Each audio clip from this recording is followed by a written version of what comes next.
Magandang umaga, Pilipinas. Narito ang magiging lagay at taya ng panahon ngayong Martes at sa mga susunod na araw.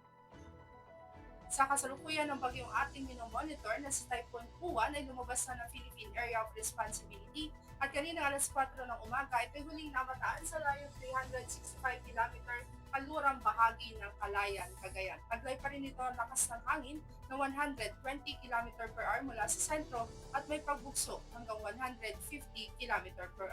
Asahan natin patuloy itong kikilos ng pahilaga sa bilis na 15 km/h. Base nga sa kanyang track at intensity forecast sa mga susunod na oras, generally patuloy itong kikilos ng pahilaga at kung ating mapapansin, may posibilidad itong mag-downgrade o humina into a severe tropical storm category at muli itong papasok ng Philippine Area of Responsibility sa araw ng Miyerkules. Babaybayin nito ang Taiwan at may posibilidad na mag-landfall dito sa may southwestern coast ng Taiwan at dahil sa interaksyon nito sa kalupaan ng Taiwan, naasahan natin may posibilidad pa itong humina at kung ating mapapansin bago pa ito lumabas ang Philippine Area of Responsibility sa araw ng Biyernes, may posibilidad na itong isang maging ganap na low pressure area na lamang. Dulot nga nito si Typhoon Uwan, naasahan natin patuloy na nakataas ang tropical cyclone wind signal number 2, particular yan dito sa May Batanes, Cagayan, including ang Babuyan Island, maging sa Apayao, sa Kalinga, at ganoon na rin sa Abra. Asahan din ang tropical cyclone wind signal number 2 sa western portion ng Mountain Province, northwestern portion ng Benguet, maging dito sa may Ilocos Norte, maging sa Ilocos Sur at ganoon na rin sa northern portion ng La Union. Asahan naman ang tropical cyclone wind signal number 1 dito sa may Isabela, maging sa Quirino, Nueva Vizcaya, ibang nalalabing bahagi ng Benguet, Ifugao, ibang nalalabing bahagi ng Mountain Province, at ganoon na rin sa ibang nalalabing bahagi ng La Union at ganoon na rin sa Pangasinan. Asahan din ang tropical cyclone wind signal number 1, particular dito sa may Aurora, maging sa Nueva Ecija, sa Zambales, sa Bataan, sa Tarlac, ganoon na rin sa Pampanga, sa Bulacan, at dito sa Metro Manila, ganoon na rin sa Cavite at maging sa Laguna. Aasahan natin nakataas pa rin ang tropical cyclone wind signal number 1 dito sa may northern and western portion ng Batangas, maging sa Rizal, sa northern portion ng Quezon, including dito ang Polillo at ang Lubang Island.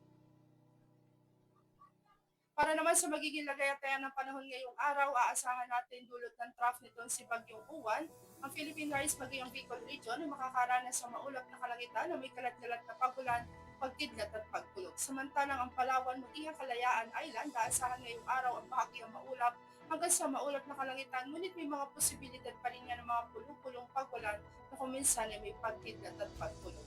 Ang Metro Manila at iba nalalabing bahagi ng Luzon, aasahan pa rin natin dulot din ni Typhoon Uwan ay makakaranas ng rates with gusty winds. Para naman sa magiging taya ng temperatura, aasahan natin dito sa Philippine Rice maging sa Kawayan magkalaro sa 24 to 28 degrees Celsius. Dito sa Baguio, aasahan natin ang 16 to 18 degrees Celsius. Sa Lawaga, aasahan ng 26 to 32 degrees Celsius. Dito naman sa Pampanga, aasahan ng 23 to 26 degrees Celsius. At dito naman sa Metro Manila, aasahan natin ng 25 to 27 degrees Celsius. Sa Lipa, asahan ng 24 to 27 degrees Celsius. Sa Legazpi, asahan ngayong araw ang temperatura ay maglalaro sa 25 to 31 degrees Celsius. At dito naman sa Kalayaan Island, pati sa Palawan, asahan maglalaro ang temperatura sa 25 to 32 degrees Celsius.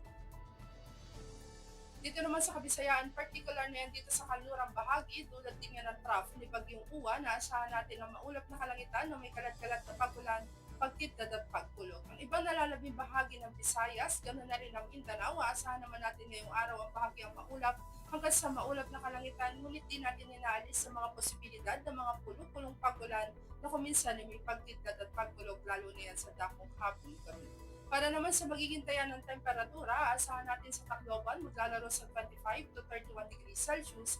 Dito sa Mactan, asahan ng 26 to 31 degrees Celsius. Sa Iloilo, asahan ng 25 to 30 degrees Celsius. At dito sa Mindanao, particular naman yan sa Cagayan de Oro City, asahan ng temperatura ay maglalaro sa 25 to 32 degrees Celsius. Sa Davao, asahan ng 25 to 33 degrees Celsius. At sa Zamboanga, asahan ng temperatura ay maglalaro ngayong araw sa 25 to 32 degrees Celsius. Para naman sa magiging lagayatean ng panahon sa mga susunod na araw, asahan natin may gradual na pagganda na ng panahon, bahagyang maulap hanggang sa maulap na kalangitan, Ngunit may mga posibilidad pa rin yan ng mga pulupulong pag-ulan na kuminsan ay may pagkidlat at pagkulog, particular yan dito sa Metro Manila, maging sa Cavite, sa Angeles, sa Lipa, sa may Puerto Princesa, maging sa Kalayaan Islands, sa Lapu-Lapu, sa Davao, at ganoon na rin sa Zamboanga. Para naman sa ating astronomical information, ang araw ay sumikat kanina 05:55 at asahan natin lulubog dito sa Metro Manila sa ganap na 17:25. Para naman sa ating moon illumination, meron tayong 57% decrease. At yan ang latest update natin sa weather. Para manatiling updated sa lagayan ng panahon, i-follow lamang ang Air Force Weather Center sa aming mga social media accounts. At sa ngalan ng aming commanding officer na si Colonel Alvin John Cupador, Philippine Air Force General Staff Corps, I'm Sergeant Jessa Sikwanka, Weather Forecaster ng Air Force Weather Center. Muli magandang umaga, Pilipinas!